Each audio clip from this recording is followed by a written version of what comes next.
различным данным, у нас на конец 2014 года для участия в вооруженных столкновениях в Сирии и в Ираке выехало, по различным данным, где-то от 200 до 300 граждан республики. К сожалению, есть информация о том, что выезжают туда не только вот молодые люди, как здесь отметили, от 20 до 30 лет. Есть случаи, когда семьи туда выезжают, жен берут с собой, детей берут с собой. Вот. Более того, попадают иногда люди более старшего возраста. Ну что, как движется, я думаю, здесь коллеги уже рассказали, я не хочу повторяться. Вот.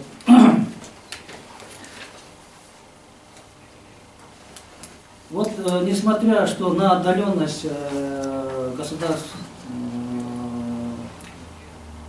от очагов, так сказать, джихада, я бы взял в кавычки эти слова, в чем она проявляется, на наш взгляд? Вот. Наши граждане активно вербуются по-прежнему и становятся участниками военных конфликтов в этих странах, в Сирии и Ираке. Есть наша информация о том, что значит, собираются средства некоторыми радикальными течениями, джаматами для помощи джихаду. Вот многие говорят, что они там платят за деньги, куда люди едут воевать. Но также имеющаяся информация говорит о том, что не всегда они платят. Вот, наоборот, значит, есть сведения о том, что значит, здесь собирают, так сказать, для отправки людей деньги, средства. Вот. Есть даже, значит, случаи, кстати, я должен сказать, у нас есть возвращенцы, с которыми тоже, так сказать, беседуют. И по их сведениям получается, что они выехали за счет личных средств. Есть случаи, когда, значит, на свои деньги там приобретают даже оружие. Поэтому говорить о том, что, значит, всегда люди выезжают, чтобы заработать деньги или по каким-то другим соображениям, конечно, они тоже есть, но это не всегда.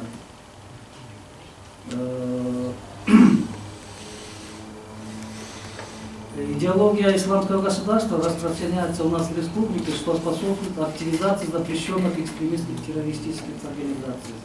Я здесь должен отметить, что если обычно с экстремистской литературой попадались люди Хизбут Тахрира, запрещенные у нас в республике религиозной партии, то в последнее время, значит, попадаются люди, значит, с материалами ИДУ, или как называют сейчас исламское движение Туркестана. Это вот буквально с прошлого года началось.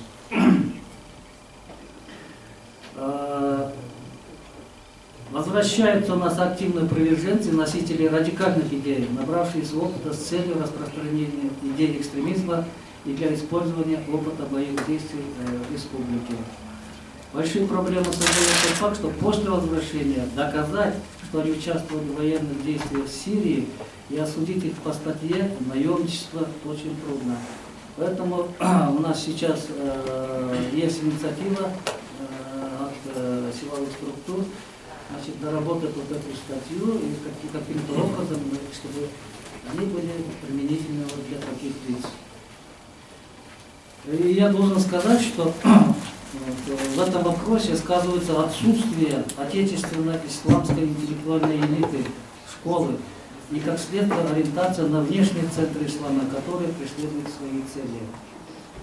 Значит, я должен сказать, что имамы, ну и, наверное, эта проблема у всех есть, не очень-то грамотны.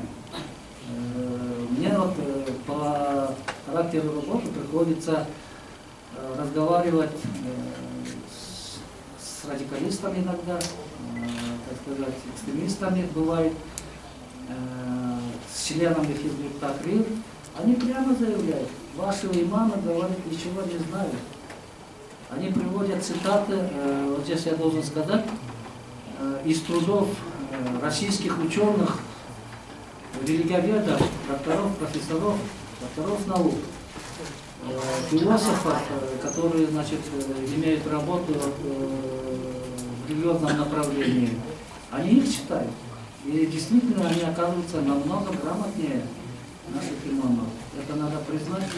Поэтому перед нами задача состоит в том, чтобы, значит, вот как-то подтянуть в этом деле наших, так сказать, своих официально наше духовенство, Дулка, я имею в виду, Духовное управление мусульман Пакистана.